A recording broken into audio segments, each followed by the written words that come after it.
Hello and welcome to my channel. This is a new series I'm doing on my channel for the restoration of my Initial D arcade machine. So this video is to give you a view of the history of how we got here and what the future plans are for it.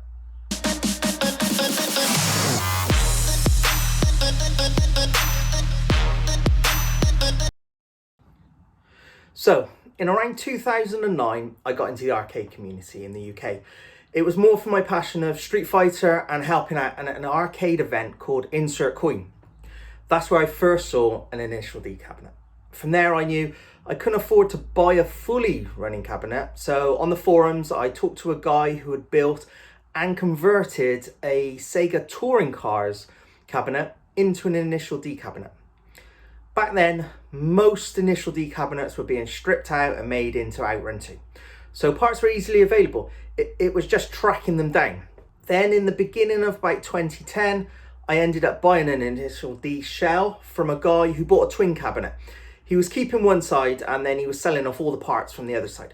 So I ended up buying that shell.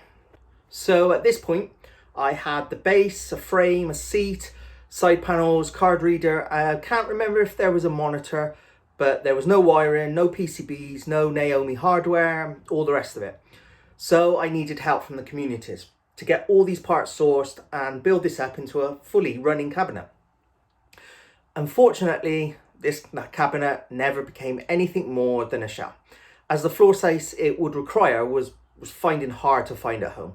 So I moved it on to a forum member where it was turned into a cabinet which would be running a PS3 or MAME. So it was put to use, but not as I intended. So now we go a bit forward a bit more. I had a few more Naomi cabinets from doing the Street Fighter tournaments I was running, but somehow always wanted me to get another Initial D cabinet and play it. So my plan was, because I had a few Naomi outrights, that I was going to convert one of these cabinets. So I'd seen on the internet that you could convert these into Initial D. Some people had even worked in card readers into them. So with a little bit of research, finding out what the best base cabinet to start from, it came to the conclusion that it was an 18-wheeler cabinet. Now the 18-wheeler cabinet has a different turning circle because of it being a lorry compared to other games that are just cars. So it would allow it to turn a lot better for the drifting and how Initial D played. So these cabinets were around. I could source these parts. It wasn't too hard to find them. So even though we did manage to get all these parts, they never ended up getting built into a cabinet. We ended up using the Naomi cabinets for Street Fighter tournaments. You might have seen them at Play Expos that we did in Blackpool. And then I moved them on. At this time, I did have plans to buy another cabinet with a bundle. I spotted them on eBay in the background of a seller's listing. And another guy that's local to me from the forums, he actually wanted to convert some into an Outrun 2 cabinet. So we struck up a deal where me and him could get all three of these cabinets from this seller, got them at a good price, especially compared to what they sell for now. And I would have one and he would have the other two to make his Outrun twin. Fortunately, once again, it proved that having the space and the time was a problem. However, they weren't lost. The guy ended up having all three of them. He's still got them. He's converted most of them, and they look beautiful. So even though I didn't get to have one, they went to a good home, still at that good home, and I still even get to see them on the odd occasion. So no hard feelings there. Okay, so once again, we go forward a couple more years. Now we're in 2012, it was around. Still wanting this Initial D cabinet. An operator up in Leicester Way, he'd sold me cabinets in the past. He let me know that he did have an Initial D that he was going to get rid of. So I sort of spoke with him a bit, arranged sort of how I'd get up there to pick him up, and it was a complete working cabinet. I literally didn't have to do anything with this. This cabinet I could pick up, bring home, plug in, and it would play. So it seemed the right sort of thing to do. While this was going on, I did source a few new parts, which I'd use just to tidy up the cabinet because I just wanted it to look really clean. I got, I think it was new old stock of steering wheels, sticker sets, a few little bits. So just tidy up the cabinet really. So I had this, and for a couple of years I kept hold of this, but then with house projects, family, it just got buried in my basement. My basement was still being done up to turn into a games room, so it just wasn't really being used. It was just stored in the corner. So I advertised it and it sold. So I lost out on another one in terms of I had it and I got rid of it. So that was the end of another cabinet. And literally, I think as it was going down the road, I was regretting it again. And I think I always was going to regret it. It was just didn't have the room they needed to go. But I wanted another one. So a few years later, again, more up to date now. Just looking on the forums to try and find one, and on eBay. Problem was now though, this cabinet was getting hard to find. An initial D cabinet that hadn't been converted into Outrun 2 was hard. To find an older style cabinet now is becoming even harder. Initial D's moved up to now sort of was 7 and 8 around then, because we're on sort of the new ones now, newer ones still. But I wanted that older cabinet. I wanted the nostalgia of the original Initial D cabinet. So I was looking for about 6 to 8 months on the forums and eBay. As I said, there was nothing around to purchase. I couldn't find anything in any condition. I couldn't find a working one, couldn't find a shell, couldn't find just parts for it. I got this horrible feeling then that was the end of this. That Initial D cabinet, I've had my chances, got rid of them. I wasn't ever going to get another one back. So it was looking like my only option now was to do what I'd seen a forum member do all those years back when I first saw a cabinet, was just to get any Sega racing cabinet from that generation, whether a Sega Rally or Daytona or Daytona 2, anything like that, and convert it. Now, over the years, with posts and forums that have been lost, because they're not on there much now, was a good library of how restorations were done, sales posts, showing you all the wiring, the internals and things like that, and people who had the cabinets that were lucky enough to take the photos for you back in those days. Plus side, save them all to my hard drive. So I've got tons. I've got restorations that people did 10 years ago. I've got sort of builds, sales posts, all that sort of information I've got there. Still got friends in the community as well. So for anything technical, I know with those photos and their help, I can call on them and I can sort of get this all wired up. I knew this was going to be a long task. I knew this would be a hard task, but it's my passion to get this cabinet now. It's gone beyond common sense. I know it's going to cost me more money, but it's gone beyond common sense to get this. So I sent some PMs around, seeing what was out there, and I found a Daytona 2 shell for sale. Problem was, it was about a 3-hour drive to the place, so a 6-hour round drive just for some metal parts. But there's nothing there. There's nothing out there. We're looking on these posts, there was nothing.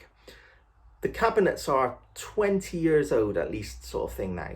We're not going to get these no more. They've all been scrapped, or the ones that have been saved are now in collectors' hands who are not getting them. The market's going up, they're keeping them straight as. So all I could do was just fill the car up with petrol, drive all this way for a bunch of spare parts. But it was getting me a shell. A shell was a good start, and there wasn't any. So we went down there. Plus side was that this came from a Daytona 2 cabinet, as I said.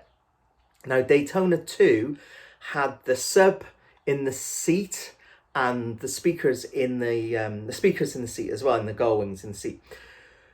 Initial D never had this. What makes Initial D special is the music. The music's a huge thing to it. Super Eurobeat music makes Initial D what it is, if you're a fan of Initial D. So these were parts I was planning on putting into my cabinet when I restored it. Good thing was this Daytona cabinet came with it, and I got it at a good price, which more than equaled the sort of traveling to get it, and I got these extra parts. So that was it. We were set. We have now got a base. We have now got somewhere to work from. So what was next? So as we were doing the deal with this and we knew it was coming, or driving to pick it up, we're looking around for parts. We knew we needed initial D white parts, plastics. We knew we were going to need a dash. We knew there was quite a bit to do. It wasn't going to be an easy thing here. We found a lead on a seat back. Somebody was advertising just the white back of the seat. I messaged this guy to see if he had any other parts than just this seat. Turns out his friend, who wasn't on the forums, had actually converted his initial D cabinet into an Outrun 2. He'd done so, he pulled out all the bits he didn't want, and he hadn't got rid of them. They were still stored in his garage. So after a few conversations with this guy on email, we come to a price and we were back out on that road again. These were parts we needed. They included white side panels, they included the dashboard, a card reader, and we even got a Naomi 2 motherboard which had been done to run CF cards, and a single topper. So the cabinet was coming together. We had all these bits coming together now to turn this Daytona into Initial D. So we were pretty much piecing it all together. Biggest thing for parts was going to be the wiring loom. Now that was going to be tricky. It is just a Naomi wiring loom, so it's not going to be hard. I've got the tools that I can recreate Naomi wiring looms and Sego bits. So that wasn't going to be hard, but obviously I needed a map. I needed to check other cabinets just to find out how this was going to be. The problem was now, as I started looking more at this Daytona cabinet, I was noticing the differences between an Initial D cabinet and this newer Daytona 2 cabinet. Now, to most people, you wouldn't be able to tell that there's very subtle differences. There's sort of 2 vents in metal on one cabinet and one on another. So it's not things that you would really know. But in my heart, I knew it wasn't an Initial D cabinet, and that was always there. However, it was a cabinet I had. Beggars couldn't be choosers in this case. We had this cabinet, and that was what we had. But we still were looking around because we wanted to make this as true as possible to it. It wouldn't be a restoration of such. It would be more sort of a restore, a replica of an Initial D cabinet. But as I said, this is what we had. This is what we had to work with. So this is where things took a turn. We're stripping this cabinet down to get it shot blasted and powder coated. We were breaking it down, logging all the bits we had, bits that we needed. And then in 2017, a collector near London who'd been collecting arcade machines decided he was going to split an Initial D2 cabinet, and he was going to get rid of the slave cabinet. Everything was there except the motherboards, the Naomi hardware. And obviously it sort of daisy chains the power, so there was sort of a different sort of style there. Not an issue though. So I'd already sort of sourced all these parts. I got this Daytona which I was stripping, but this cabinet was plug and play. I'd got a Naomi board previously for this one, so I knew I could just plug this in and it would work. And it was a genuine Initial D cabinet. So I wasn't going to drive all the way down to London for this. So I spoke to the seller. He put me in contact with a courier who would collect this. Now, it was cheap in terms of what I was willing to pay for it. So we did the deal. He sent me a load of photos over just so I could see what I was missing and what I needed. But in the photos, because it came from a twin, it had this twin marquee. Never seen the Initial D twin marquee before, Initial D2, which we'll talk about later on. So I asked the guy, what was he doing with the twin marquee? Because obviously he'd sold the master unit and he had the twin, the slave unit that he was getting rid of. Did the guy have that? Turns out the guy didn't want that either. So done a deal. I think I got it for around £50, something really cheap like that, which is worthless to most people, this huge metal marquee. But to me, it was Initial D. I wanted as much Initial D as I could get, and that was part of the deal. So we put that on the pallet as well, and then we got that delivered. So we actually now had got 2 cabinets in well, 1 and a bit, shall we say. So we got the cabinet and it lived back in my basement. The basement was still being done up, which wasn't an issue. So I had it running down in the basement for about a year. I did develop a fault with my Naomi 2. It had a graphics issue with the checkerboard, which we know is a fault on those. So I got that replaced. There was nothing really cosmetic I needed to do to the cabinet in order to have it running. It wasn't perfect, but it worked. And at that current time, I was turning my basement into a games room. So we wanted to have TVs and things like that down there. So because the walls had to be all redone, the ceiling, it had to be rewired, had to put a new central heating down there. Made the call that the best plan was, instead of working around the cabinet and damaging it, that I was going to strip the cabinet down and take it to my parents' workshop, which it could then be stored, do the basement, and then bring it back. So this was about 2019. I stripped it all down. I took some parts to be powder coated at that time. I took the base and a few bits of metal just to see how this powder coater, how he worked, how good it was. And the rest of the parts I took all to my parents' workshops.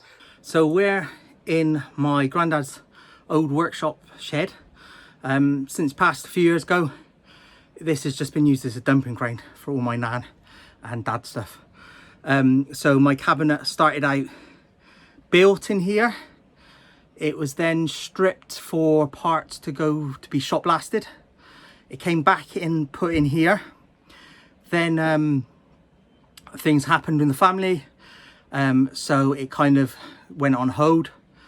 Then as parts have been being put in here from out the house and clearing out, my cabinet's been pushed back and back and back.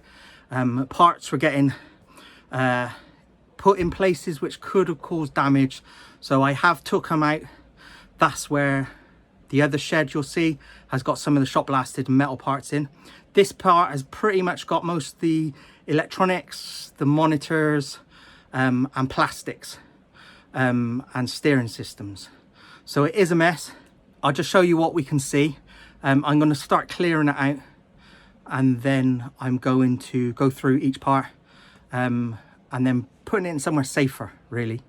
So we hope to do that today. And we can see what parts we can find. So I'll give you just a quick blitz and see what we can see, and then I'll be pulling it out more independently. So as you can see, wow, it's buried in the back. So we'll go through, see what we can see. So up there, you can see we've got two, tucked in the back there, steering systems. One's partly stripped, one's still got all the parts on. They're just really dirty. Go over here.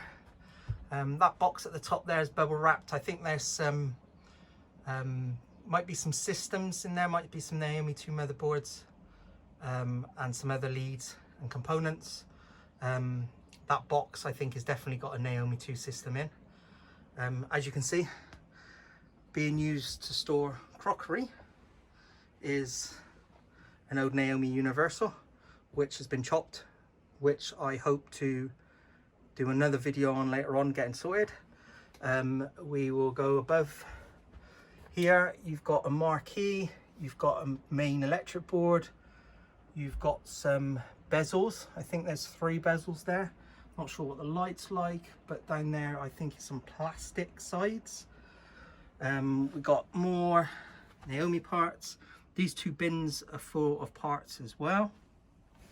And then we've got 2 monitors. One's a Sanwa and one's a Nano, I believe. So that is pretty much where all my initial D plastics and wiring is. So we'll be getting that out and seeing what we've got. So as you can see, they're all in there somehow, bits and pieces. But we had to move all the metal bits out. The basement was completed, so you would have said this wasn't an issue. However, it was completed. It was a nice empty room. It was warm, it was dry, it had electric. I have children. They claim this as their games room. So once again, I've lost now space to store this cabinet. So it was always in the back of my mind then, do I get rid of this again? Is this cabinet that's going to go? So what we did was we bought a metal storage set, and we used that to store all the metal parts at my house this time. So there's a little bit of footage here where you can see how I just had to put them all in there. It wasn't insulated, wasn't necessarily the driest, but we've got them left in there. And as I said, we've got to this point now where, what do we do? Where do we go from here? But let's have a look at a video and you can see.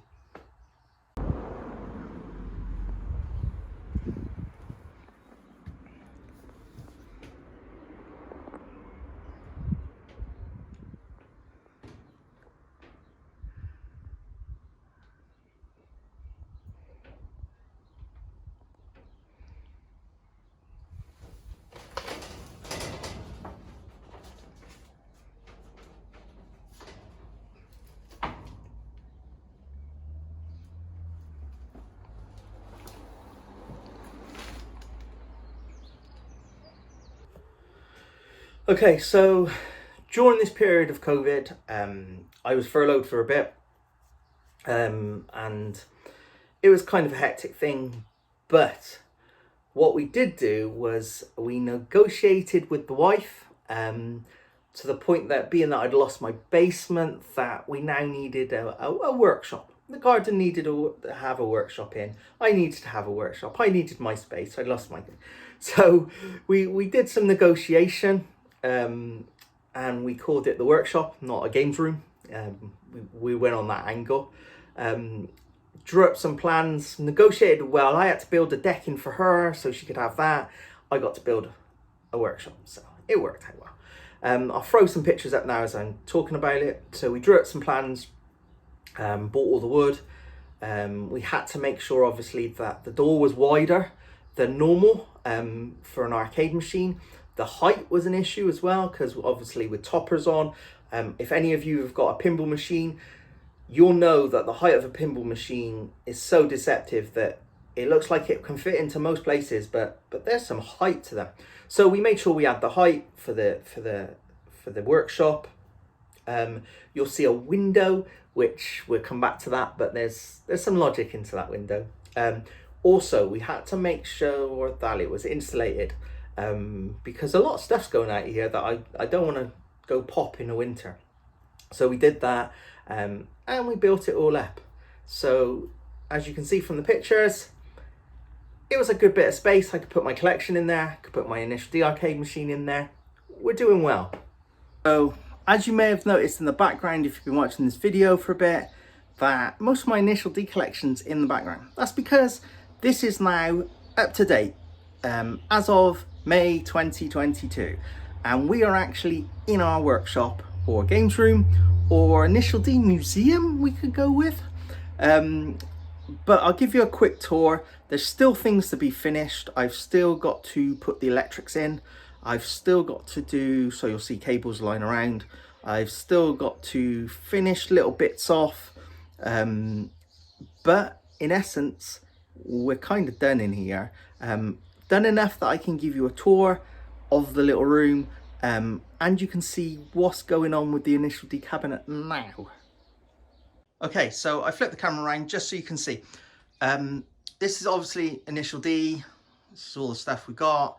Some motherboards up there. We got the books, manga, DVD, cards, some other sort of merchandise, video games. However, down here we have a test rig for our electrics of our initial D cabinet. Obviously, this cabinet's not been plugged in for a good number of years, so we wanted to make sure that this was all working fine. So we've got that out this weekend and we've been testing that. There's some parts and some artwork. There's bits that we're going to have to get shot blasted. As you can see, I got two motherboards up there, one on the cabinet, so we've got some spares. So these are our tubs of bits we're going to do, and there, come back out, is our cabinet. So this is our base cabinet. This has now been powder coated. There are blemishes on it. It's not a perfect cabinet, obviously due to the age of it. This will be our next video. So if you're interested now to follow us, what we're going to be doing is we're going to follow the Sega instruction manual, and then with that we are going to be building this up as per the manual, replacing as much as possible. As you can see, we got the tubs there. The first one's going to be the base. I think the next one's the AC power supply, because obviously we've had to change that due to it being a slave cabinet. And then I think the bottom one's going to be the lid and everything to go on top of it. That's where we are currently with the build.